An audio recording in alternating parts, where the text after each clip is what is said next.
Good afternoon and welcome back to another episode of The Longing, where today we are going to be continuing to read Moby Dick. So, let's get going.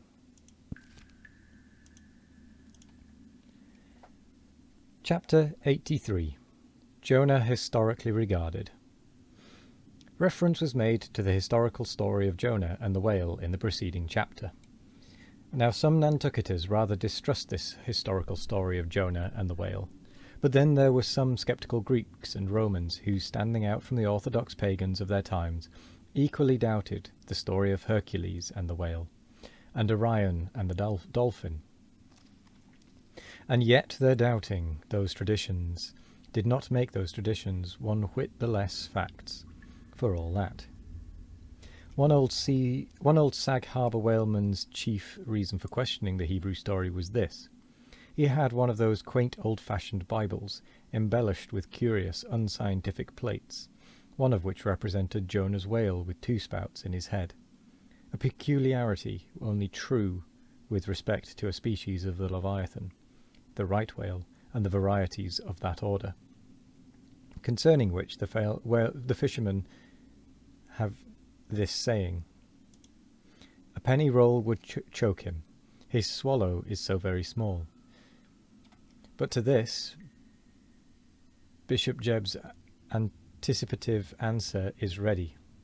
It is not necessary, hints the bishop, that we consider Jonah as tombed in the whale's belly, but as temporarily lodged in some part of his mouth.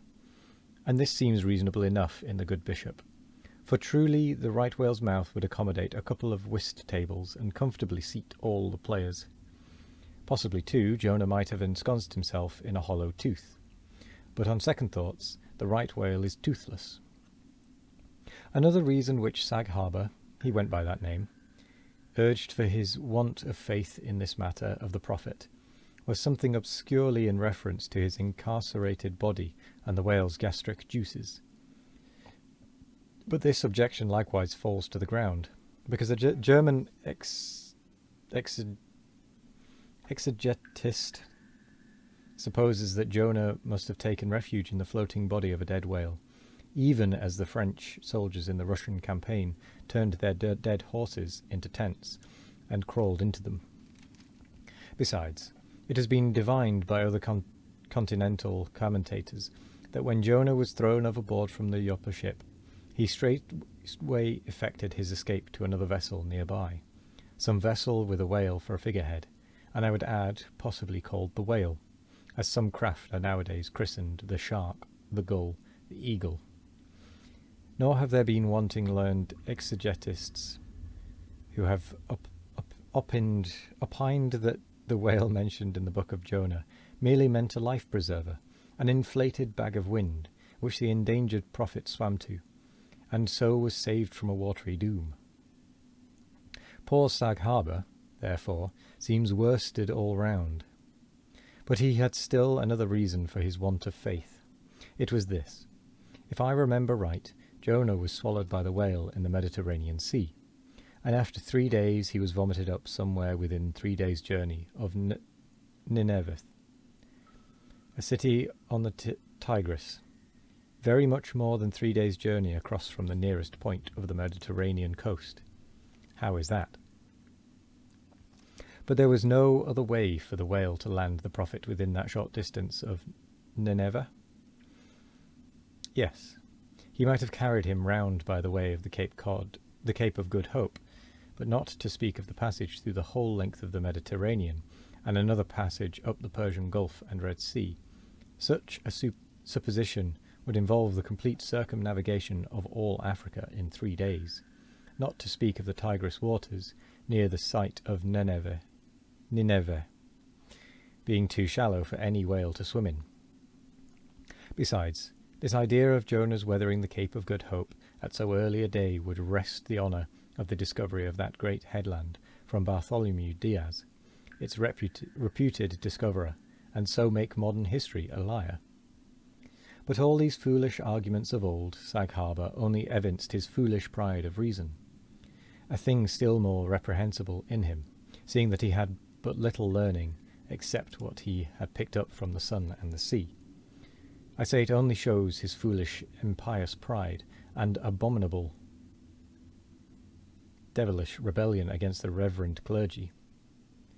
For by a Portuguese Catholic priest, this very idea of Jonah's going to Nineveh via the Cape of Good Hope was advanced as a signal magnification of the general miracle, and so it was.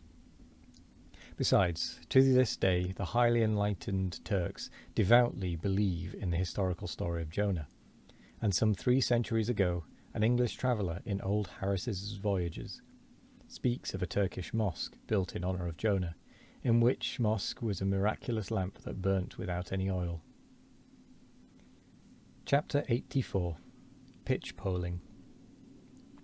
To make them run easily and swiftly, the axles of carriages are anointed, and for much the same purpose some whalers perform an analogous operation upon their boat. They grease the bottom. Nor is it to be doubted that as such a procedure can do no harm, it may possibly be of no contemptible advantage. Considering that oil and water are hostile, that oil is a sliding thing, and that the object in view is to make the boat slide bravely. Queequeg believed strongly in anointing his boat, and one morning not long after the German ship Jungfrau disappeared, took more than customary pains in that occupation, crawling under its bottom, where it hung over the side, and rubbing in the unctuousness as though diligently seeking to ensure a crop of hair from the craft's bald keel. He seemed to be working in obedience to some particular presentiment, nor did it remain unwarranted by the event. Towards noon whales were raised, but so soon as the ship sailed down to them, they turned and fled with swift precipitancy, a disordered flight, as of Cleopatra's barges from Actium. Nevertheless, the boats pursued, and Stubbs was foremost. By great exertion, Tashtego at last succeeded in planting one iron, but the stricken whale, without at all sounding, still continued his horizontal flight, with added fleetness. Such unintermitted strainings upon the planted iron must sooner or later inevitably extract it. It became imperative to lance the flying whale, or be content to lose him. But to haul the boat up to his flank was impossible. He swam so fast and furious. What then remained? Of all the wondrous devices and dexterities, the sleights of hand and countless subtleties to which the veteran whaleman is so often forced, none exceeded that fine manoeuvre with the lance called pitch-poling. Small sword or broadsword, in all its exercises, boasts nothing like it. It is only indispensable with an inveterate running whale. Its grand fact and feature is the wonderful distance to which the long lance is accurately darted from a violently rocking, jerking boat under extreme headway. Steel and wood included, the entire spear is some 10 or 12 feet in length. The staff is much slighter than that of the harpoon, and also of a lighter material, pine. It is furnished with a small rope called a warp, of considerable length, by which it can be hauled back to the hand after darting. But before going further, it is important to mention here that though the harpoon may be pitch-poled in the same way with the lance, yet it is seldom done, and when done, is still less frequently successful, on account of the greater weight and inferior length of the harpoon, as compared with the lance, which in effect becomes serious drawbacks. As a general thing, therefore, you must first get fast to a whale, before any pitch-poling comes into play. Look now at Stubb, a man who, from his humorous, deliberate coolness and equanimity in the direst emergencies, was specially qualified to excel in pitch-poling. Look at him. He stands upright in the tossed bow of the flying boat, wrapped in fleecy foam. The towing whale is 40 feet ahead, handling the long lance lightly, glancing twice or thrice along its length to see if it be exactly straight. Stubb whistlingly gathers at the coil of the warp in one hand, so as to secure its free end in his grasp, leaving the rest unobstructed. Then, holding the lance full before his waistband's middle, he levels it at the whale. When, covering him with it, he steadily depresses the butt end in his hand, thereby elevating the point till the weapon stands fairly balanced upon his palm, 15 feet in the air. He minds you somewhat of a juggler, balancing a long staff on his chin. Next moment, with a rapid, nameless impulse, in a superb, lofty arch, the bright steel spans the foaming distance and quivers in the life spot of the whale. Instead of sparkling water, he now spouts red blood. "That drove the spigot out of him," cried Stubb. "'Tis July's immortal 4th. All fountains must run wine today. Would now it were old Orleans whiskey, or old Ohio, or unspeakable old Mongolia.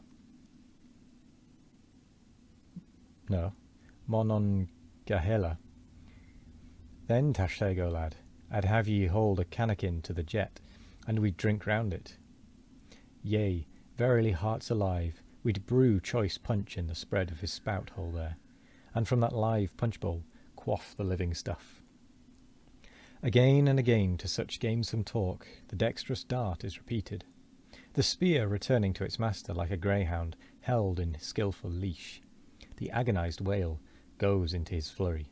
The tow line is slackened, and the pitch-poler, dropping astern, folds his hands and mutely watches the monster die. And with that, we're going to end the episode there. And I'm going to say thank you very much for joining me today. I hope you all have a wonderful morning, evening, afternoon, or night. No matter what time of day it is, I hope you all have a wonderful one of it. And as always, we will be back tomorrow for more of The Longing. Goodbye.